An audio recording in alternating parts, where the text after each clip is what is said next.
welcome to my my tribute for Black Music Month. June is Black Music Month, and I've invited several or a few of my friends, my bass player friends, to come on and let's chop it up a little bit. Talk about music, talk about the instrument, talk about inspirations and influences, and just to share. AJ Brown. Hey, what's going on, man? Not much, brother. It's good to see you Man, via it's great to be seen. via the screen. Absolutely, man. Because this is a different age that we're in. Trip, Yes, sir. what's up, brother? What's going on, man? Thank you for joining. Thank you for inviting me. Absolutely. Edge, what's up, man? What's going on, man? Not a lot, not a lot. I appreciate you joining in. Yes, sir. But as I mentioned to you guys before, what I wanted to do was bring some recognition to Black Music Month. A lot of times, it wasn't until a few years ago that it was even established. There was legislation that went into effect to make it, recognized. It is there, but a lot of times people they don't celebrate it. We know about it, but we don't really focus on how important Black music is to the world. So what I wanted to do was, have this forum where we could bring a little bit of attention to it, and then specifically talk about it from a bass player's perspective, and then more importantly, um, recognize those people that were influential in our development, whether we know them personally or not, um, and just kind of talk about what it was about their playing or what it was about their music and how it helped us, how it inspired us. Because what I found out, you guys, most of you know that earlier this year I released a record. So what I found out was that a lot of my growth, I had to attribute it to, of course, it was myself, but a lot of it had to do with the inspiration of other people, and those other people were very significant to my growth. And I don't think that I would have been able to accomplish it had it not been for those outside influences. So I just wanted to kind of bring some attention to those people. Um, so I just want to jump in with Trip. Uh, I know a little bit about your history as far as being a bass player and a producer. But and I do remember you telling me that you went to a performing arts high school, right? No, it wasn't a performing arts high school. However, it felt like a performing arts high school. Okay. What it was that I'm from Maryland, D.C., and we had a band, top 40 band, that was actually part of our curriculum after school called Malika. Um, and so basically from, of course, my high school years, I was the backup bass player. And we did, it was sanctioned by the county, PG County, and we were like the only school that had that opportunity. Had a wonderful teacher by the name of Miss Mary Cole.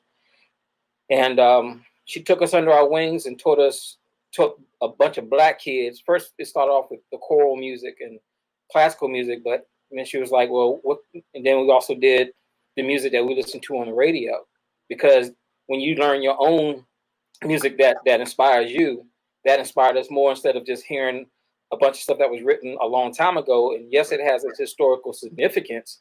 But when you start breaking down at the time when I was in high school, which was the prints and the cameos and all that kind of stuff, and we're actually in high school getting to play these things, it was like I said, it felt like a performing arts school. And out of Malika alone, basically each bass player to a certain degree were end up being musical directors in high school, learning how to do MD work. My 10th grade year was Anthony Wellington, who now is a renowned bass teacher and very good close friend of mine. Uh-huh. And he played with Victor Wooten. And then the next year, because I was his backup bass player in 10th grade. He was in his senior year. The following year was Michelle Johnson, who became Michelle Ndego Cello. She was the next bass player. Right. And but me and Michelle were real tight because I met Michelle when she was 13 and I was 14. No, she was about to turn 14. Okay. And then after that was myself. So, Yeah. and then because Michelle left and went to Duke Ellington for a year, and then she came back her senior year behind me because I'm a year older than her. So a lot of good people came out of that situation, and it's been fun watching my friends grow. You know, Michelle's doing the music for Queen Sugar now, on top of being, you know, her own artist in the last 25 years or plus, actually more than 25 years. And Anthony's all over the world, man. Yeah. So I just saw a video of him and Victor Wooten doing instruction. It was pretty amazing. That's what's up. AJ, you good, man? Yeah, man. Cool. So I remember. Well, let me jump to Edge because I know he's got to go in a hot second. Edge, if you can, tell us. So I know you're from Rocky Mount, Yes, and sir. you've been surrounded by music all your life. But tell us initially what was the thing that put bass in your hand and you thought that as my instrument. So bass was actually the last instrument I learned. Right. Um, but it's the one I stuck with. Of course, nobody can deny being influenced by, um, like a Marcus Miller or, um, the brothers Johnson and all the grooves that Right. they laid down like that. Uh, what did it for me? Um, it was one note at a time, but it decided what happened with the rest of the music. You know, I mean, it told the music where to go, and what it. I mean, let's just think about how much music now is out. It's literally just drum and bass across all genres. I don't care. It's hip hop, whatever it was. Back then, you know, I know sometimes I played behind choirs and it was just the bass. But what I could not articulate then that I try to articulate now is the feeling that the bass gives you. Because I You know know. you personally, you my friend. What I hear you say is when I play the bass, I could drive the band. pretty much. Pretty much. Hey, but you are a natural leader and you've been leading bands, and you've been running shows and been doing some amazing things for I would say Thank you. practically your whole life. So I wouldn't Thank expect you. anything else from you. Well, I don't know how I feel about that. About that. No, but it Oh really no. Hey, does. I'm gonna It chime in. set. I'm gonna chime But in. Go ahead. I met Edge in 94, 95 at Ultimates. Yep. And Wow. I did not know he was a bass player then. He played keys. And I was like, when I found out he was a bass player, knowing how he played keys, I was like, oh, I didn't even heard him, but just knowing what he could do on the keys, which told me he knew where things were placed and how things moved.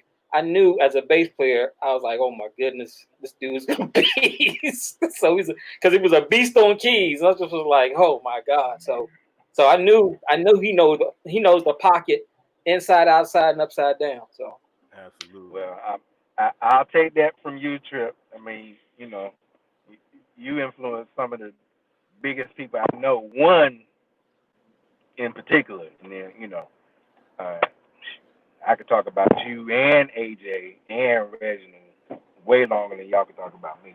For real. Whatever. appreciate it. AJ.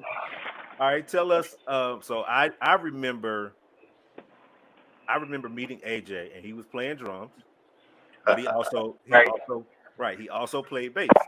And he told me he was learning how to play bass. I said, okay, cool. So I'm being the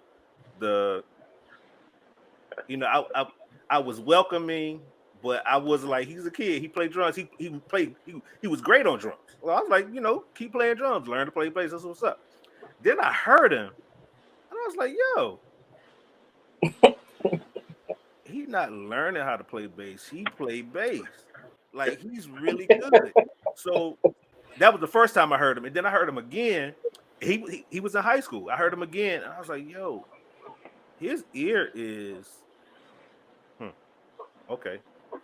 AJ Brown is something else. This was very young, so and the whole time he was coming back and he was saying, I'm trying to learn, I'm trying to do this. I'm looking at videos, this, that, and the other. Is anything you can tell me that to help me to grow? I was like, man, listen, I've heard you play. I've heard you play. You're fine. All you need is experience. All you need is somebody to play with, play for. Playing is the only thing I can tell you that you need to do because you good. You got an ear. You got feel. It's so much. It was so much about him at a young age. So much so that I was like, I don't feel like I can help you. I don't feel like I could tell you, and I'm older than him, but it was like I don't feel like it was nothing that I could say that was going to point him in, a better direction. So I just wanted to tell you that, man. Like you've been good since I heard you. That's for real. Wow. I second that. I second that. That's for real. So Look at tell look at that smile on AJ. He's like you made him a kid all over again. Well, he got some experience now, though. Good Yeah, Jesus. well, Boy. I mean, I don't know what you hated it. I don't know if I quite remember it that way. I mean, I really was learning. So You don't but learn today. honestly, he saw your gift before you saw your gift. honestly, one of the things that I like, Tripp alluded to, one of my gifts was being able to recognize talent, being able to hear things. So I may not be the most technically skilled person or the most educated, but one of my gifts is the fact that I'm a musician. I'm a musician across the board. So I understand how music works. I understand how to put things together, how sounds work, how it's supposed to feel. So I feel like my strong suit is being a musician. So I recognize those things at AJ. AJ, what I wanted to ask you is, when was it like you were playing drums and you would learn how to play bass? What was the thing that said, okay, later for the drums, it's all about the bass? When did that happen? Can you honestly, attribute I to a felt like bass. I felt like that the bass was more natural for me. Um, I hope I'm coming off clear. Everything's kind of weird on my end as far as the connection, but I believe you just asked me what do I think or as far as bass. When did I decide that bass was going to be my main instrument? Yep. Uh, like you said, I started off playing drums, and um, I, I have a cousin who's like literally like my older brother, um, and then I had my dad who was a bass player. So, you know, at that time, them two guys was like the most influential men in my life. So I have this older brother who plays drums, and then I have my dad who was a bass player. So um, that's where it really began for me. But to answer your question, bass just it felt more natural to me. Gotcha. It was just one of those things where I just once I grabbed the instrument, I always loved the way the instrument sounded. Even when I was playing drums, I liked how I was learning how to with a bass player. I was learning before I even learned how to play bass. I was learning how the two instruments coincide with each other Yep. at a young age. Yeah. So then when I started playing bass, I started seeing how the similarities what the similarities are from a rhythmic perspective. Mhm. So, you know, um, one of the most fascinating things as a bass player, at least during that time, was slapping. So, which is a lot of rhythm involved. So I realized that I can naturally slap because in my mind, I was thinking like a drummer starting Mhm. out. Now, of course, the harmonies and learning music from a musical standpoint on the bass came much, of course, came further down the line. But in the beginning, it was always rhythmic with me, rhythmic. I'm always thinking rhythm. And so now it's to the point where it becomes second nature. So now when I'm in a situation, a musical situation, I can concentrate on the music because rhythm is so second nature for me. I just do it without even really thinking about it. Yeah. So that's and so having that, I can just concentrate on the music. I can concentrate on what the keyboard player is doing more so than the drummer because from a rhythm standpoint, it's just natural. I don't even know how to explain that, but it's just I just know what a drummer is going to do most of the time before they even do it, um, because I started out playing drums. So now it gives me the ability to concentrate on what's been sung, if there's a singer, or even if there's a horn player. Hearing what the melody is going to be, or hearing what the keyboard is going to play. Because now the fun part of that is now I get to create and come up with different bass lines that over chords, So that's really what I love to do now. I really love to experiment these days and really come up with different ways to play, you know, you know, different bass line over a C major scale, or I mean a C major chord, or a C7, whatever your keyboard player is playing. I'm out, of course, you have your obvious notes, but I'm Right. always looking for what's not obvious. Got you. That's what's up, man. Well, I But I don't know. it started with me learning rhythm first. Yeah. I don't know if any of you know this, but of course I played drums first, and I had no interest in bass until I saw somebody play one. The moment that, like, I've always seen piano players, keyboard players, organ players, drummers. That's every now and again I would see a saxophone player. They would come through, at church, but I never saw anybody play bass. It was one service. A guy rolled in with his big amp. He laid his case on the front pew. He opened it up, and there was his bass. Like, what is that? And when he played, he made the walls rumble. The glass was shaking. So for me, my interest in bass, that's when it began. I don't even think I heard bass in music until I saw him play one. I saw him play it, and then automatically I was kind of engulfed in this instrument. Like, how do you? I want to be able to do that. I still love drums, and like you alluded to, AJ, is I think naturally being able to play bass had a lot to do. Me being able to learn how to play bass had a lot to do with the fact that I was already a drummer, and so a lot of rhythm, like you said, a lot of rhythm things came. And I've been got a family full of singers and musicians or whatever. So I was always surrounded by music. So it was just a natural progression for me. And then once I figured out how to play, my older brother showed me how to actually work the instrument. Once I figured out how to get sound from it, it was it. I wanted to reproduce everything I heard on music, and then everything that I could think to do. That was it. That was my driving force. Um, and then, like I said, I didn't really hear the instrument in music until I saw that guy. Then I started picking it up. Then my ear opened to everything. Like, I was listening to music, and then I was hearing bass lines, and I never paid attention to it until I saw that guy play. So this leads us to the next thing that I want us all to speak on is I remember, so I was learning to play bass around 85, 86. I'm not going to tell you how old I was then. I'm not going to tell you how old I am now, but it was a long time ago. And Don't be shamed. Don't be shamed. I ain't ashamed, because, but anyway, so around 85, 86, one of the first bass players that I knew that was a bass player was Fred Hammond.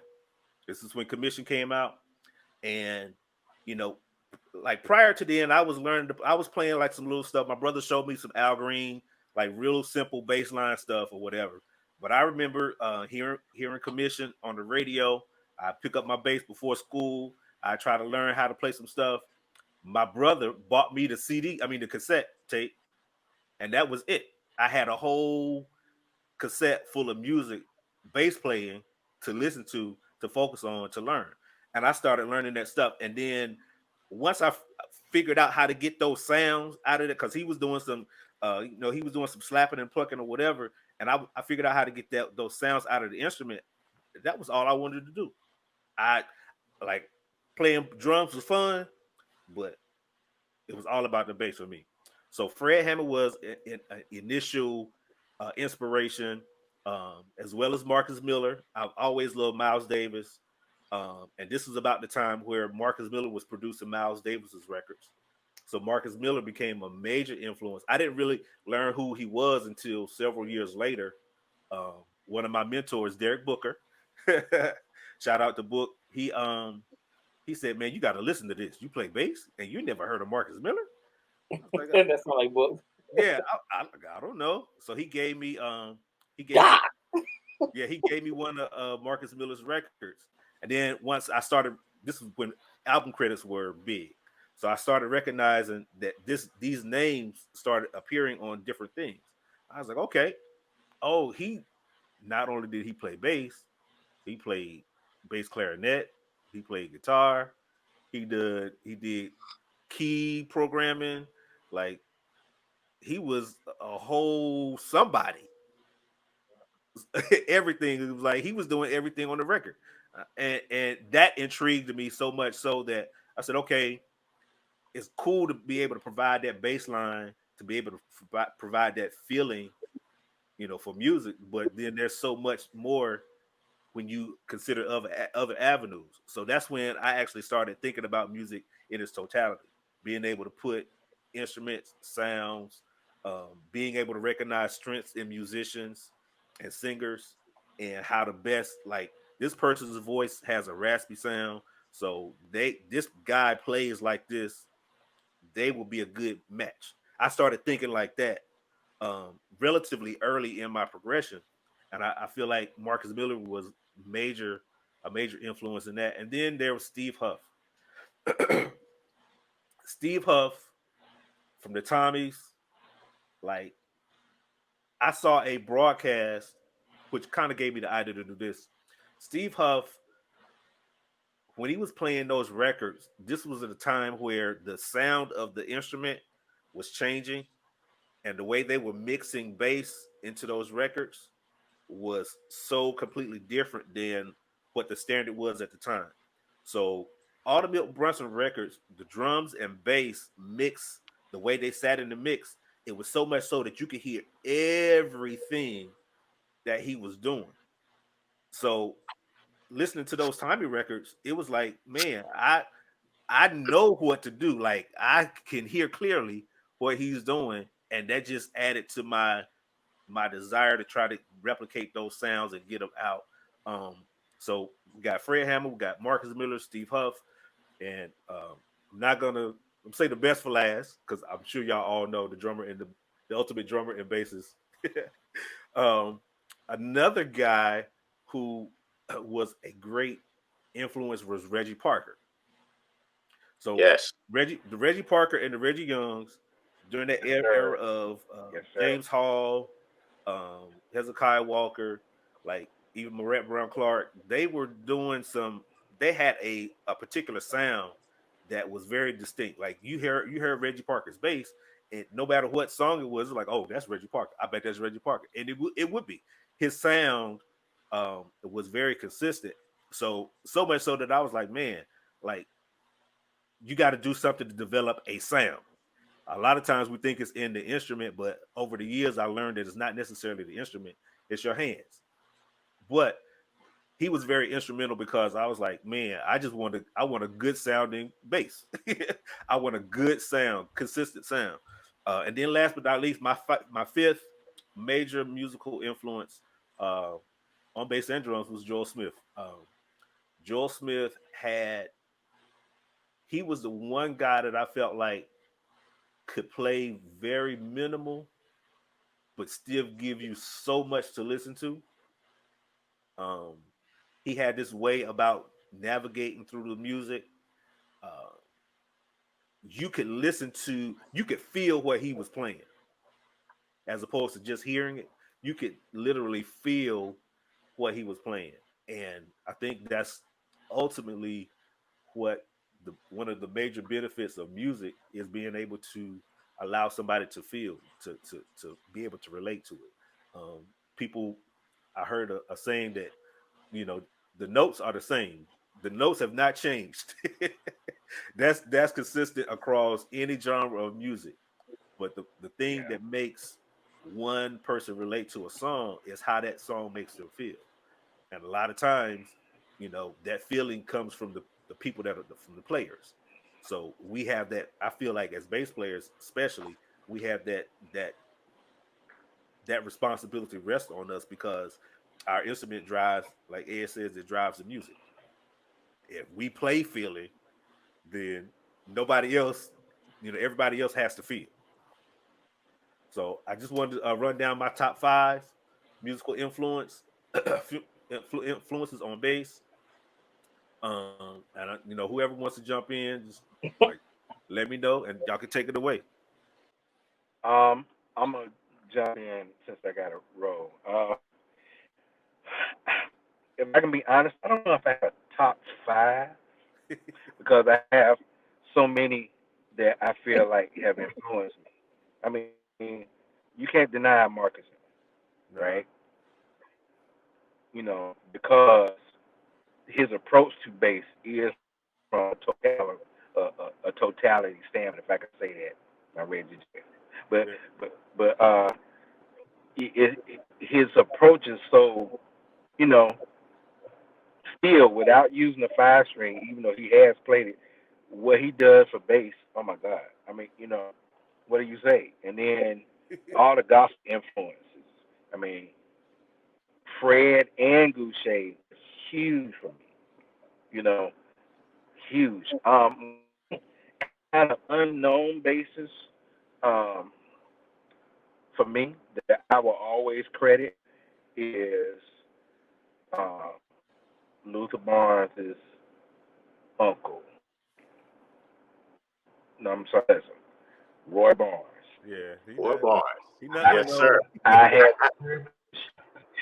I had the privilege of literally growing up, and from the first, uh, oh God, you know, even though I listened to the radio, whatever, probably the first 12, 13 years of my life, the only bassist that I knew that was a major influence to me is Roy Barnes.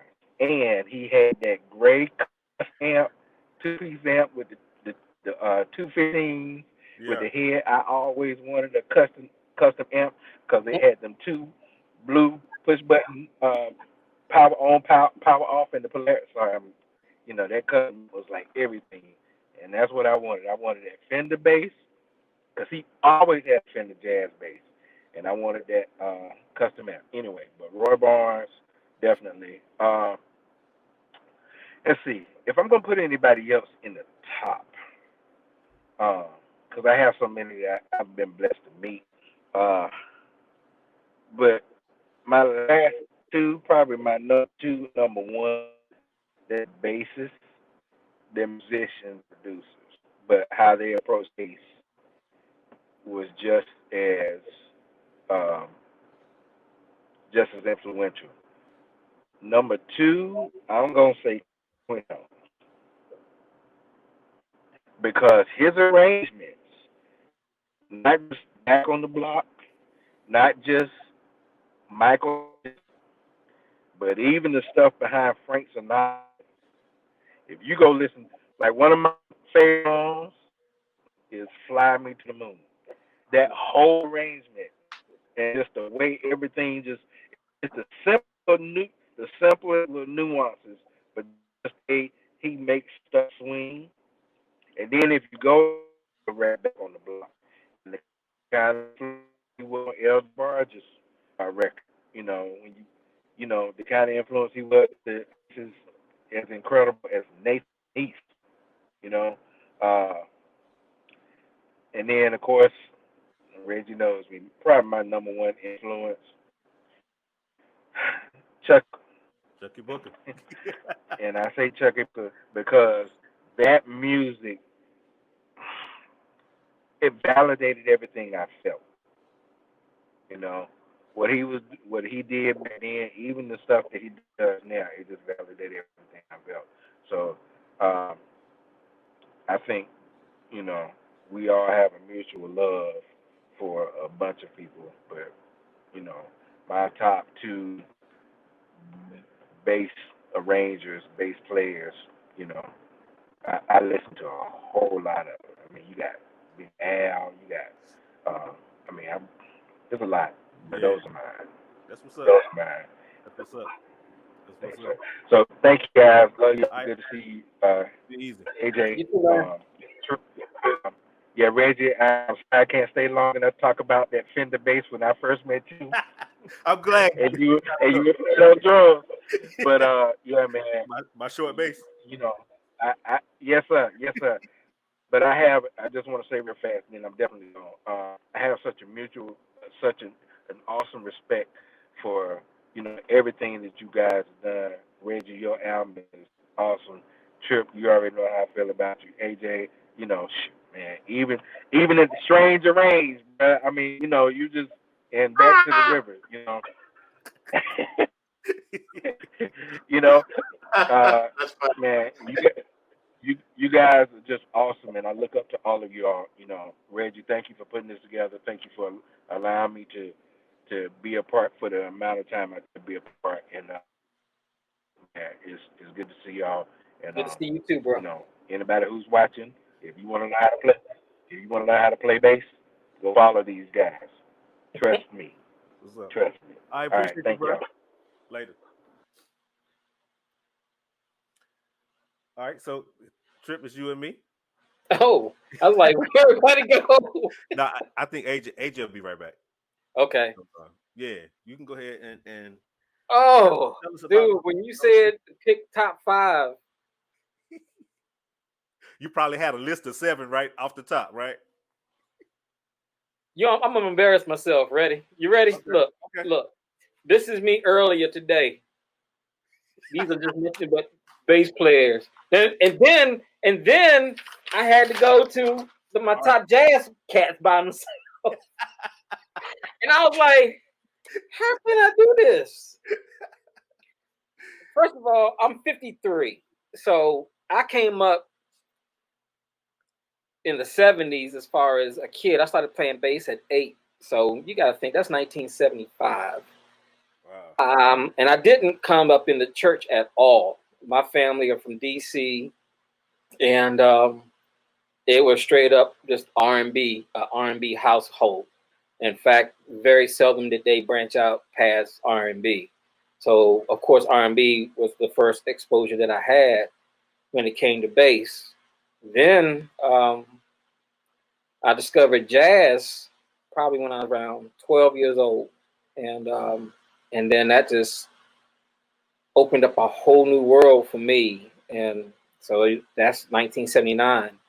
And I started getting into the Jocos and stuff like that because my palette was expanding. But if I had to start out with my top 5 bass players, I have to start off with what got me playing bass in the first place was Robert Cool Bell from Kool and the Gang.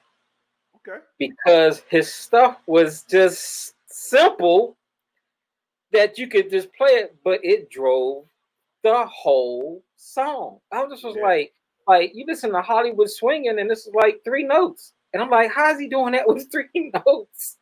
So I was more amazed with that than at the time Stanley Clarke in School Days. Okay. So I was mystified by that, and of course, you know, growing up listening to Jamerson. Gosh, this is a hard list because as each bass player goes through their growth, there's going to be another person that grabs their ear that they're going to end up trying to emulate or trying to figure out their bass lines or this, that, and the other. Yeah. So a lot of it was based on, I always geared myself towards, you know, when I listen to music and I hear this bass line that drives a song, and they were basically, R&B was very bass driven regardless. So, but Leon Silver's the third. Okay. was a huge influence on me, and a lot of people didn't even pay attention. There was a group in the 70s called the Silvers. Oh yeah. And out of that, in the late 70s, which was with Don Cornelius and Soul Train, they started Solar Records, Dick Griffey. And Leon was the first producer. And a lot of people don't realize who Leon is until you go to a family reunion and you got Shalimar, the Whispers, Evelyn Champagne King, all these, like when you hear his production in the early 80s, it defined black music at the time. So Leon Silvers is a huge influence. A lot of people don't, to me, give him his props. You have your Verdines and Larry Grahams and Mark Adams from Slave, but I say Robert Coolbell.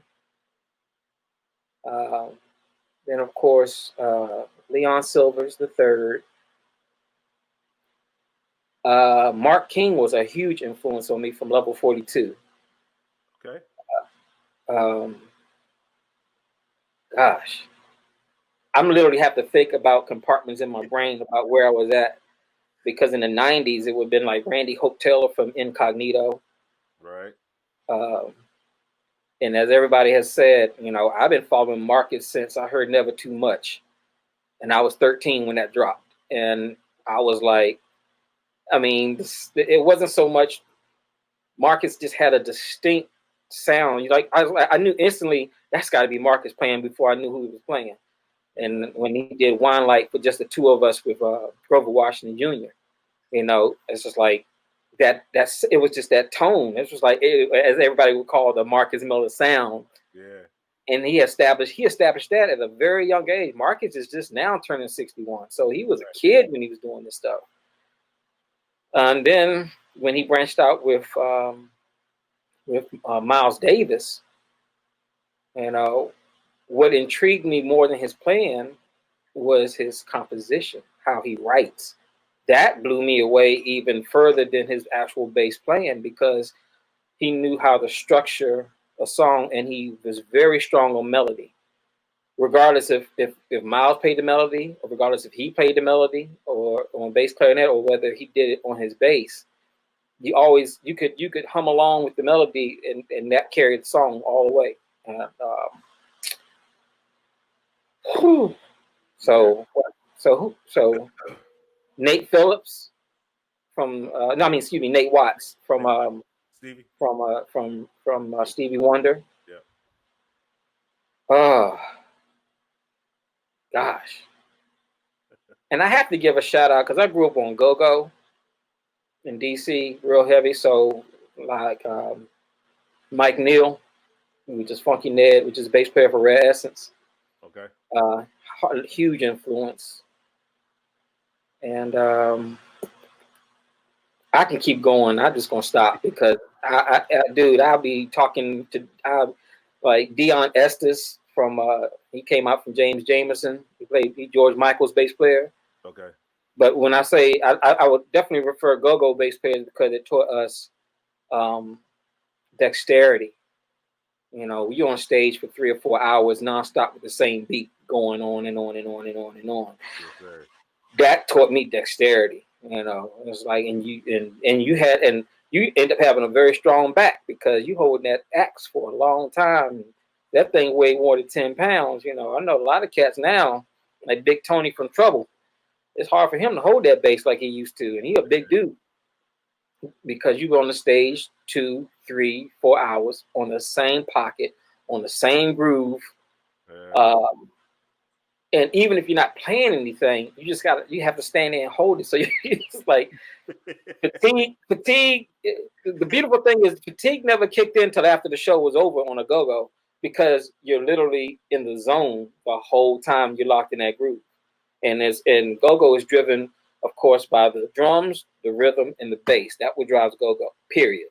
If you can do everything else with the keyboards and the call and response, but that lock it instantly starts moving people, regardless of where you at or where you're from. I know Houston got big on got big on go-go for a good minute. There's gospel, go-go band in Greensboro.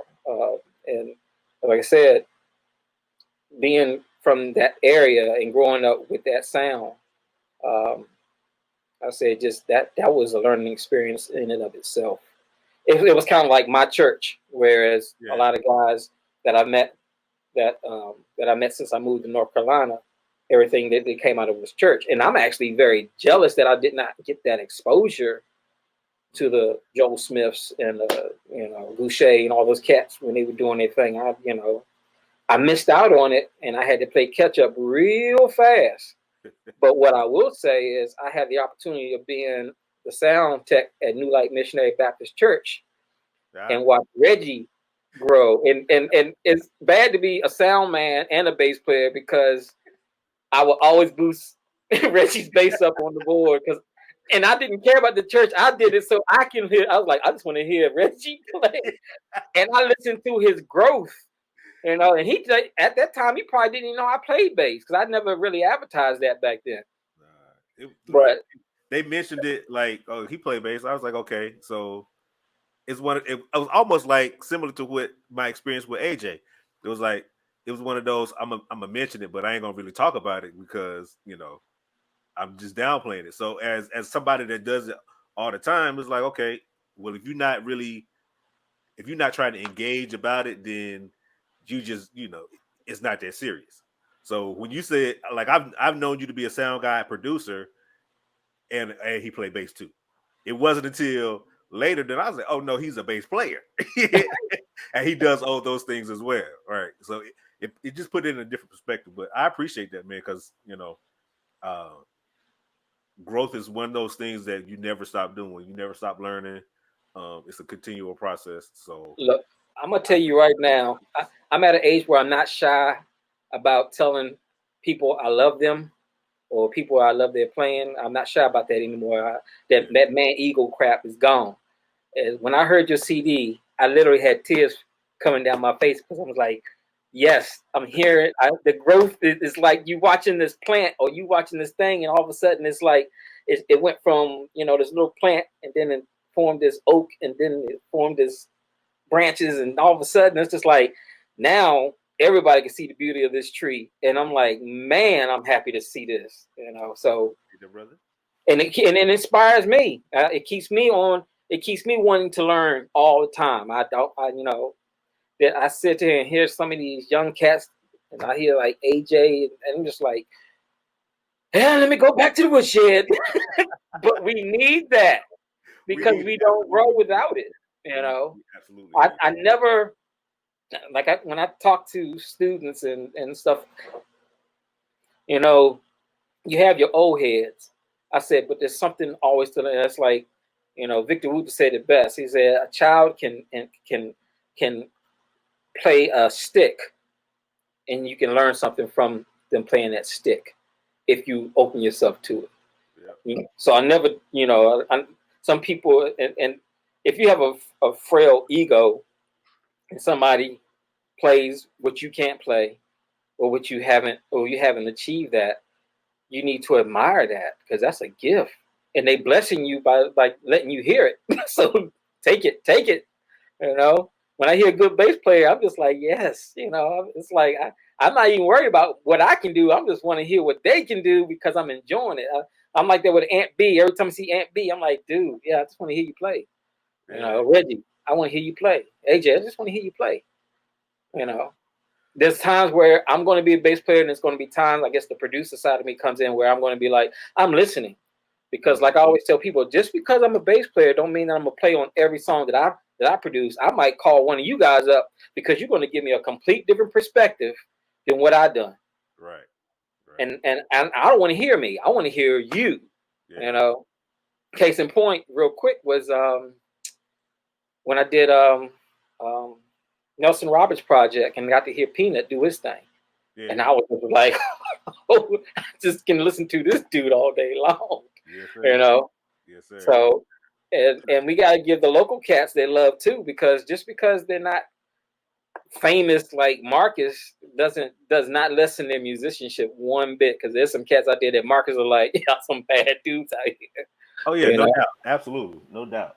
I'm gonna get to AJ real quick, but one of the things that you alluded to, Trip, was that um, when we hear those musicians, those players play, um, that inspires us, and that's one of the things that I wanted to bring out.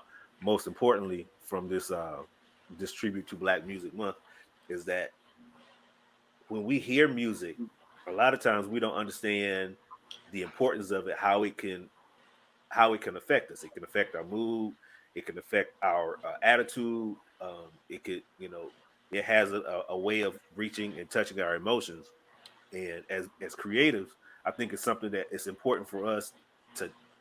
We are self-serving because we want to like what we do, but then we also have to understand the responsibility we have with being creative. Is that what I'm creating has the ability to do what Joel Smith's music did for me, what Steve Huff's music did for my development. What I'm doing now has that potential to do that for somebody else. So when you think of it, and I had this conversation with Joel Smith before he passed. He was like, when he was playing bass, he was, he didn't think he was that good. He said, but it was his uncles and his family members that kind of pushed him to say, okay, I see something in you. You're really good. You're great. Keep pushing. Keep learning. Keep striving. They encouraged him.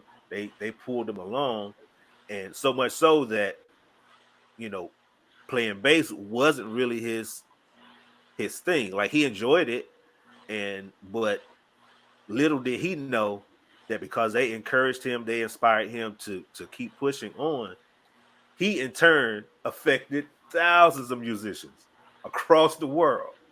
And a lot of times, when we at jam session, we just jam it for the moment.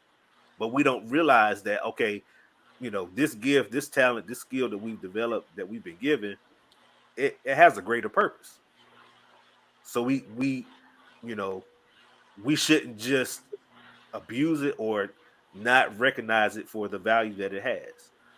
So being inspired by somebody else's creativity, by their input, their deposit into music, what they put out, what they make available, what they share, what they teach.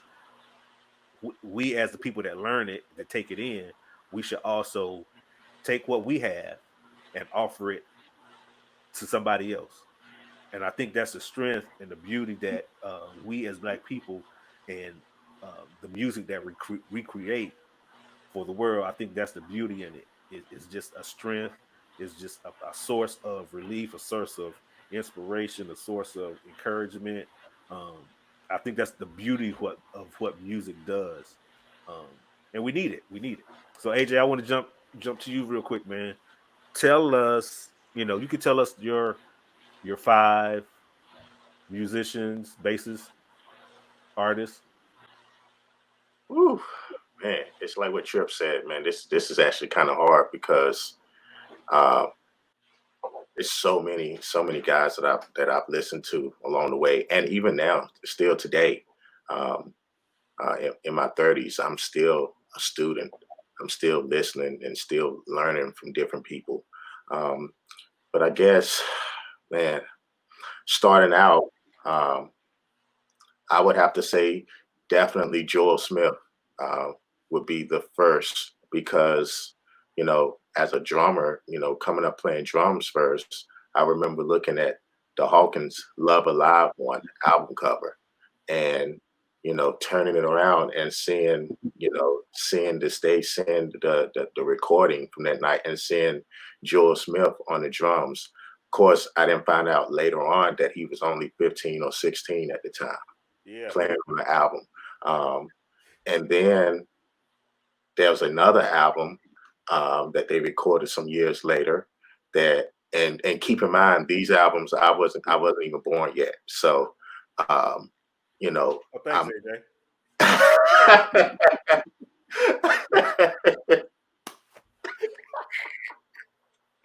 well, I don't know, man. I don't know if you were born yet, actually. Oh, I was born. I was born. Yeah. Okay, okay. For most of All them, right. not all of them, but yeah, I was born for most of them. Sorry. Yeah. Okay, okay. Go ahead. Well, yeah. So then you have your Love of Lives, and then there was another album. and this is when I really learned that Joel Smith was a bass player, and that is the Hawkins. It wasn't a Love Alive, but it was a album where you had Philip Bailey as the that was the family family album. Oh my goodness, that album changed my whole trajectory of music. Period. Right.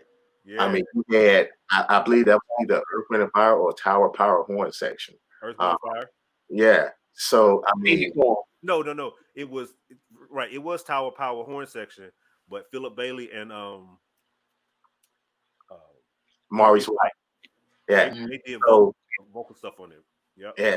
So that was my first of all, that was my introduction to gospel meeting R&B, because see, my dad, of course, like I said, he was a musician, and so he listened to everything. I mean, it wasn't just gospel.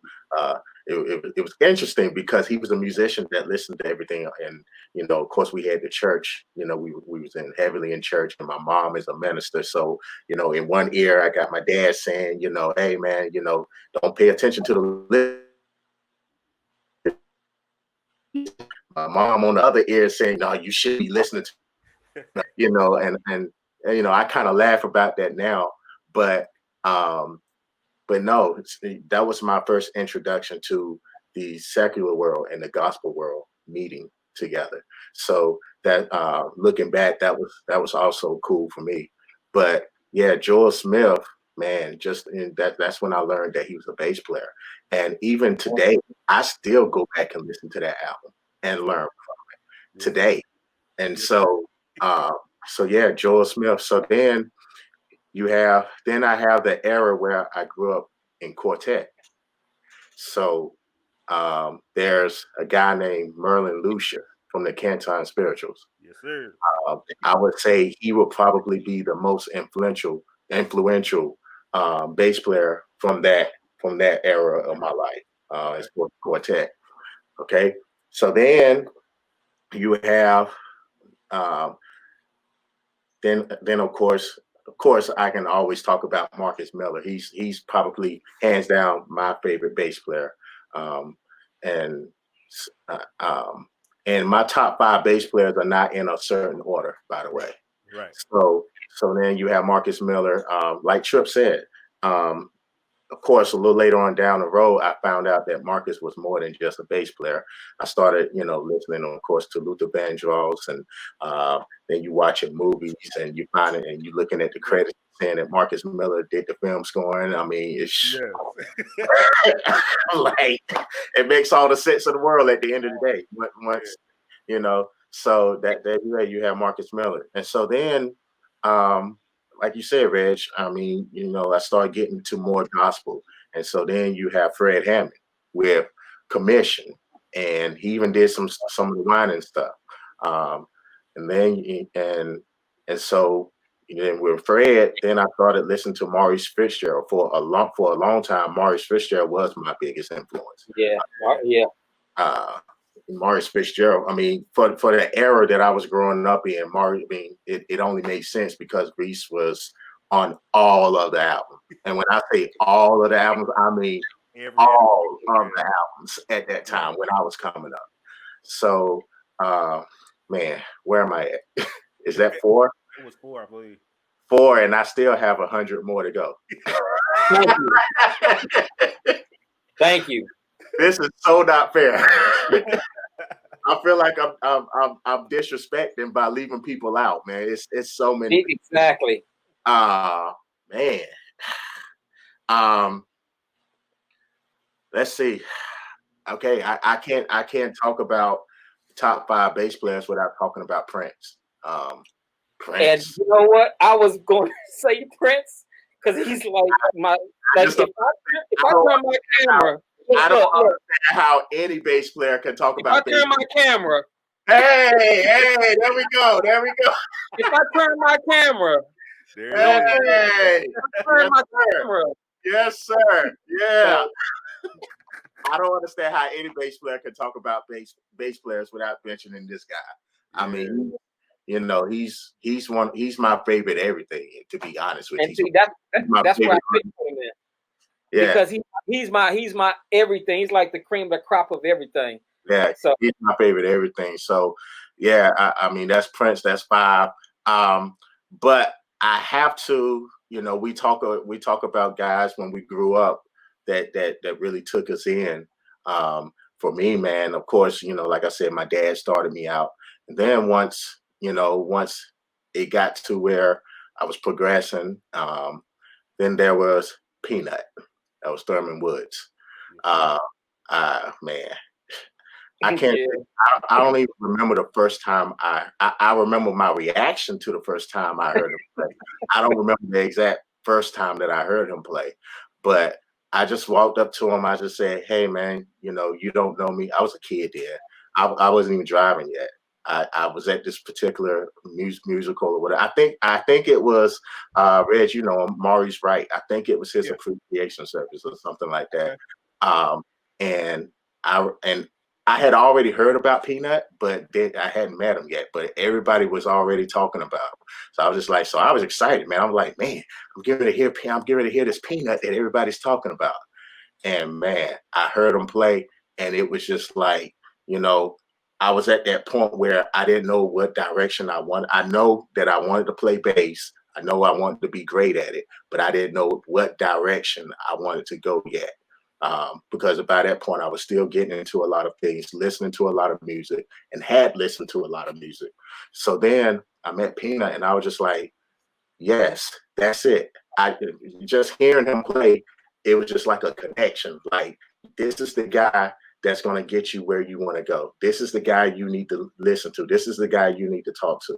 And, and even as a kid, I was always kind of shy. So I didn't, and even today, I don't normally just go up to people and just start talking to them and having conversations. It takes me a while to get that way.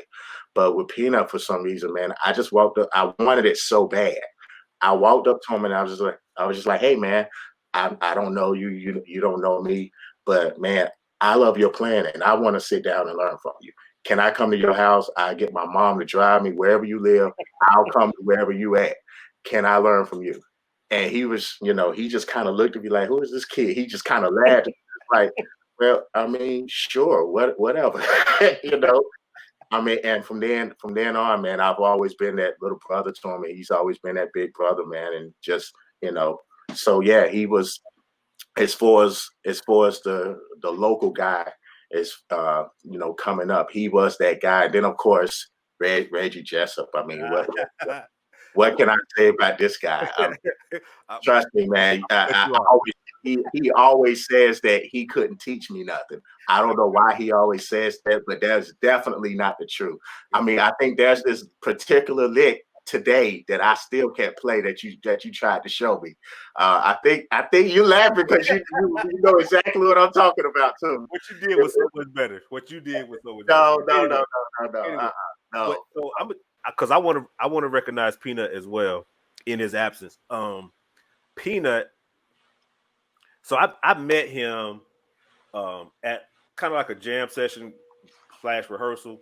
So everybody was kind of playing, everybody was doing their thing. It was going from different instruments or whatever. So like I heard him and I knew he could play.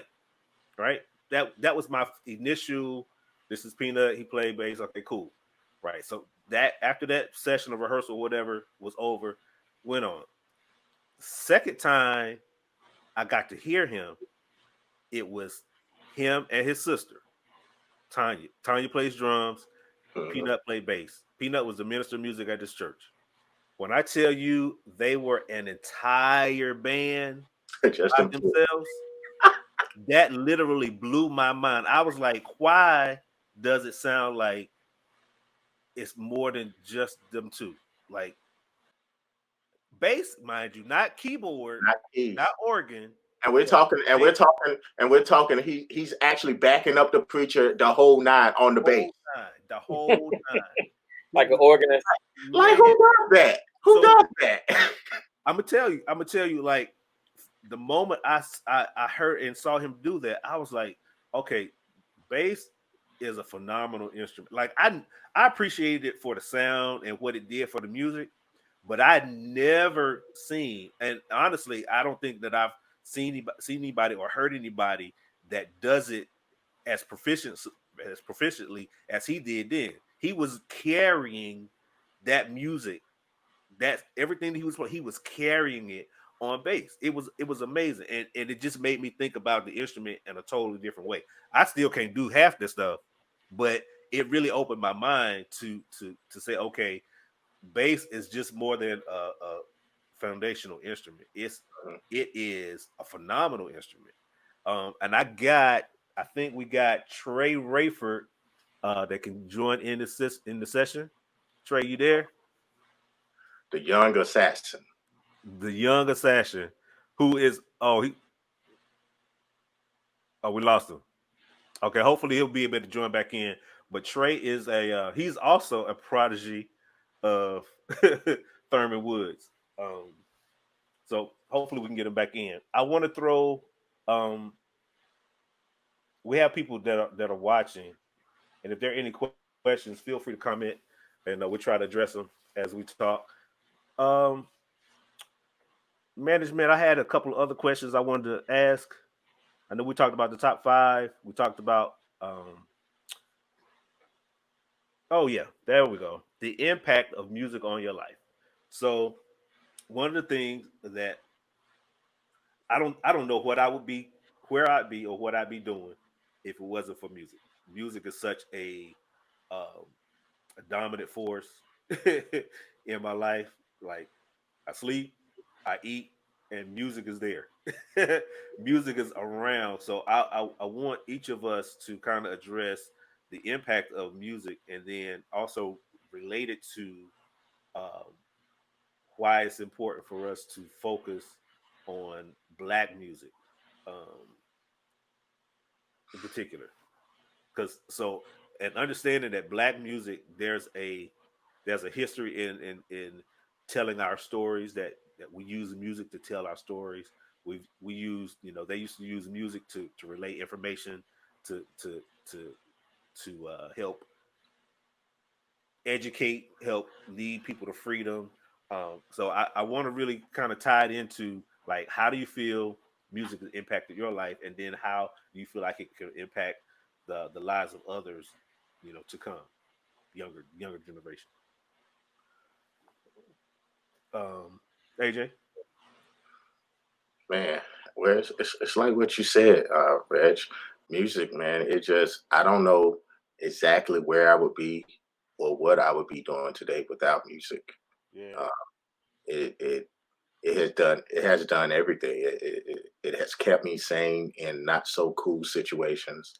Um, Even today, um, if I'm not really feeling the best, I can always come in here and surround myself and pick up my axe, man, and just, and before I know it, whatever issue that I had in that moment is gone. I don't feel that way anymore, and yeah, so it's just music.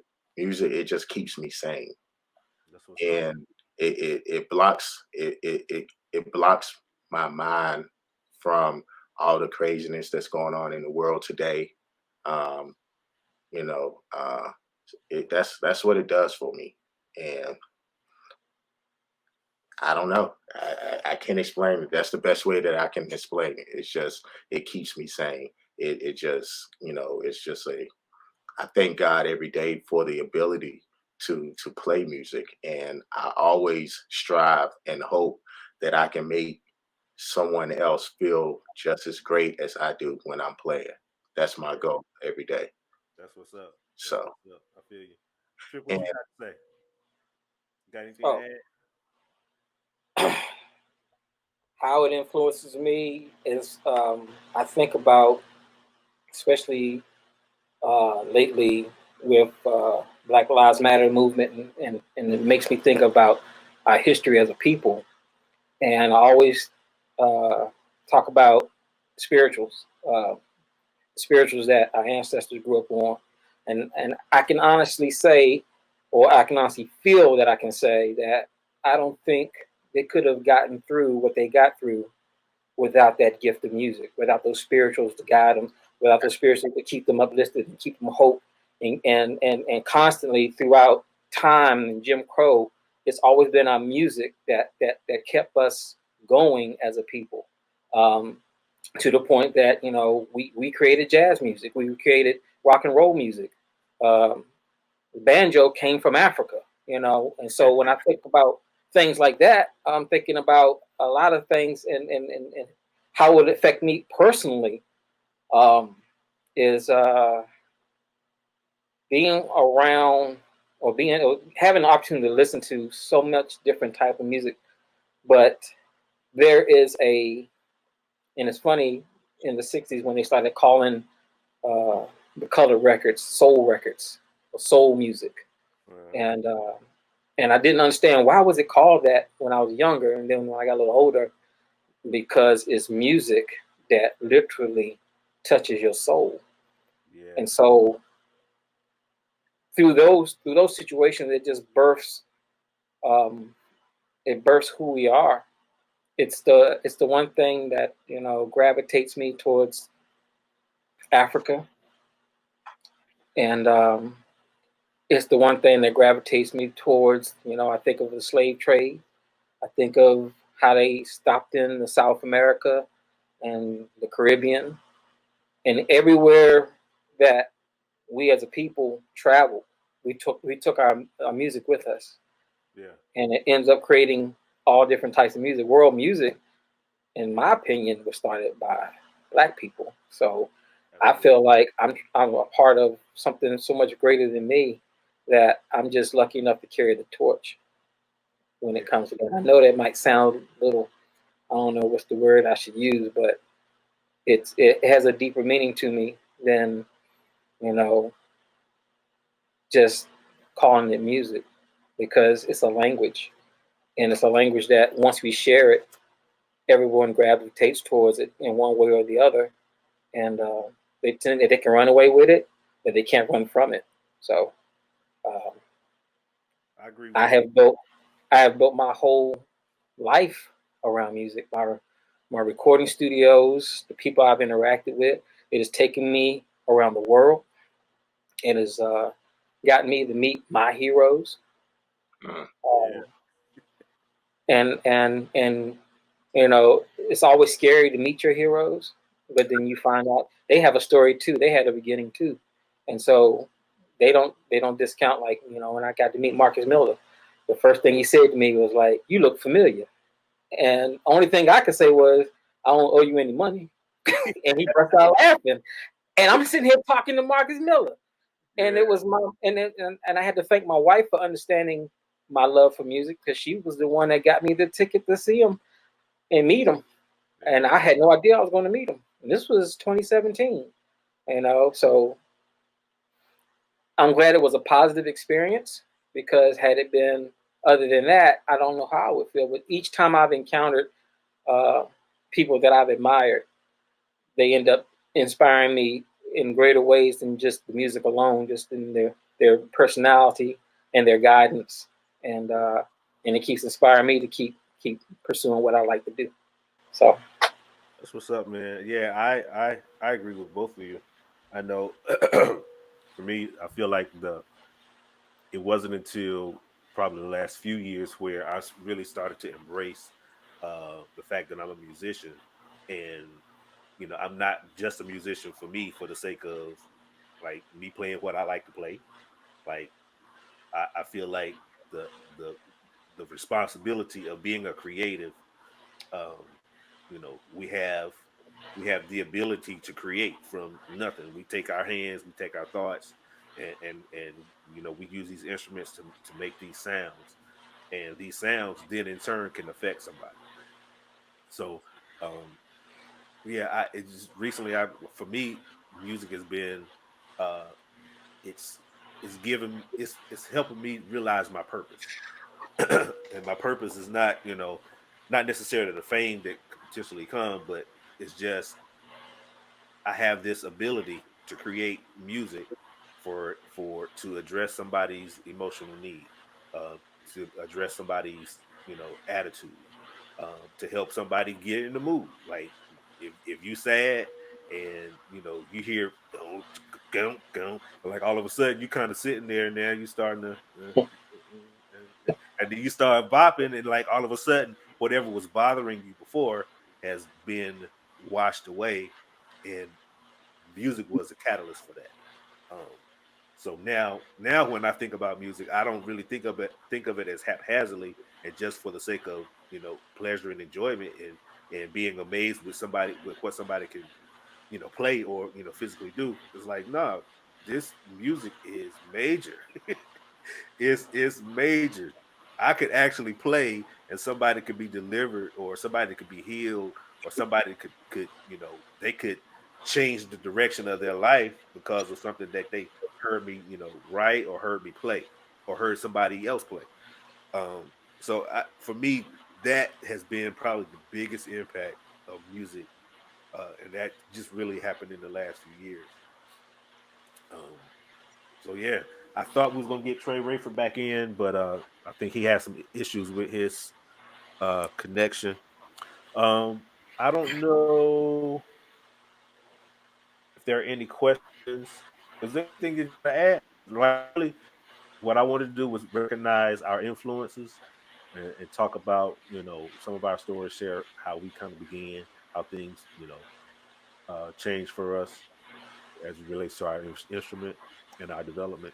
And we did it, man. So that's really my goal. I feel like whoever whoever gets the opportunity to look at this rebroadcast, feel like they'll be a little bit more enlightened with, we're not just people that like to play music for fun. it's a lot more. It's a lot more that goes into it, and we we take it serious. I know I take it serious, fellas. I, I have a 1099 that makes me serious. Yes, sir. And that's the truth. Hey, Trip. Yes, sir. I gotta blow AJ up again. So he recently was part. Did you do the whole record, the Myron Butler record? Yes, I did. Yeah, with the exception of probably 2 songs because I think that was like tracks, Okay. but yeah. Listen. Okay. Hold up. Let me put my Right pen. now, right now. Hold on. I'm putting it on my iPad. Hold on a second. Myron Butler. Myron Butler. Okay. Yeah. I know that name. Yeah, Myron Butler, man. He great guy, man. Definitely one of the artists in the Dallas Fort Worth area. Of course, he's not a local artist. He's nationally known artist, but Yeah. he really became a big brother to me in this area. And so yeah, we came together a few years, actually maybe 2 years ago now, and we visited Andre Crouch. Okay. And that whole album is a tribute to him. Man. So what's the name of the album? It's called Myron Butler, My Tribute. And My Tribute. I don't think they're honestly, and I ain't blowing you up. I ain't trying to hit you with no fluff. I don't think there's been another record that paid tribute to an artist that was done as well as this one. That's period. Wow. That's period. So you got to take into consideration Andre Crouch. He's an icon. He's an icon. He's a icon. You could say gospel music, but he did music that crossed cultural boundaries internationally. Andre Crouch was major. There are people that don't even know church, but they know Andre Crouch. And this is why this discussion of when you start talking about top 5 bases, it becomes hard, man, because then when you start talking about artists like Andre Crouch, now I gotta talk about Andrew Boucher, There you go. and Abraham. I mean, so and that was part of the discussion. Like I kind of wanted to tie it in, but I left out the artist because, like you said, because with particular artists there comes a whole different arsenal of musicians. Exactly. And exactly. So that was the thing. But again, this particular record, man, vocals, the production, top to bottom, I don't think there's ever been a tribute done for another artist as well as this one is done. Hats off to everybody. Wow, thank you so much, man. Yeah, and I don't claim to be an expert, but I know what I'm talking about in this case. Trust me. Everybody, trust me. And whether this record gets, the the the industry accolades that is so deserving of or not, this is top-notch work. Thank you. And shout out to the guys that was a part of it. Mike Burrell, Brandon Jones, Jason JT Thomas. Brandon Jones was on it? Yeah, Brandon Jones is on it, man. Okay. Yes, sir. Him and Mike Burrell. Yeah. Man, I'm telling you, that whole week was just fun, man. And of course Jason JT Thomas, I don't know if you know who he is, but he's toured with Marcus Miller, and he actually currently tours with Snarky Puppy. Okay. So yeah, man, just man, that whole week was just, just phenomenal.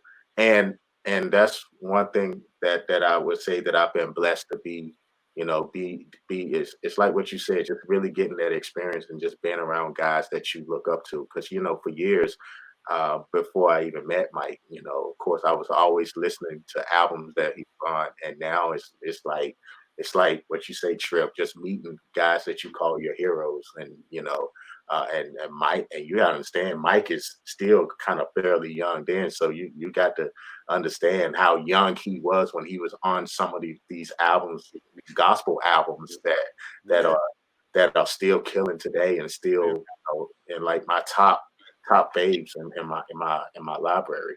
Uh, so so yeah, to be surrounded by guys like him, it's been phenomenal, man. It's been a phenomenal ride for me, and I'm just looking forward to even seeing what more there is to come. Yeah, So man. I'm Man, super. a lot more to come, bro. Your stars rising, bro. Yeah. So that's why I brought that up just to say that I want to be the person to say I had AJ on my Black Music Unfiltered forum. Yeah, man, great stuff, great stuff. Super proud. I don't even know if because yeah, wow, yeah, I really appreciate it, guys. yeah, much Really. love. Well, Well, gentlemen, man, it's Sunday, man. I mean, of course, man, I had to, when Reg calls, man, I have to make it my business to come, man. But Sundays is normally my family day, so I gotta get back to the family. And that's what's up. How uh, old is your little girl, man? man, she is 19 months and running the house. She's 19 months, going on 19. Reggie Okay. laughing because you can't. Yeah, you know. Oh yeah, he knows, and it's a girl, so it just. Oh, he definitely knows. Yeah, he knows. So yeah, I'll be calling you. That's up, well, man. Enjoy the rest of your evening. Thank you again for coming on, AJ. Thank you All again. right, all right. Yeah, enjoyed it. Yes, sir. Absolutely. All right, and for those that tuned in, thank you for watching. I hope this broadcast it gave you a little bit more insight on to understanding uh, musicians, bass players in particular, and recognizing the importance of music in our definitely in our community as well as our culture and then in the world as a whole. Um, yeah, Black Music Month. Let's do it again next year. Thank you.